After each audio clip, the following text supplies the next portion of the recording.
هل تعلم أن مغامرة باتمان أركام تعتبر واحدة من أفضل الألعاب على الإطلاق؟ في الفيديو القادم، سنكتشف لماذا. في عام 2009، تحول عالم الألعاب للأفضل. لكن باتمان أركام جاءت لتغير كل شيء. اللعبة جمعت بين القصة الرائعة واللعب الممتع. استمتعنا بمغامرات لا تنسى في مدينة جوثام. هل تعلم أن هناك تفاصيل خفية لم يلاحظها الكثيرون؟ كل شبر في اللعبة كان مليئاً بالأسرار. ما هي أفضل لحظة لك في باتمان أركام؟ اترك تعليقك أدناه وشاركنا رأيك.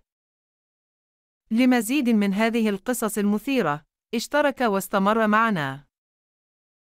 لا تنس ضغط زر الإعجاب إذا أحببت الفيديو.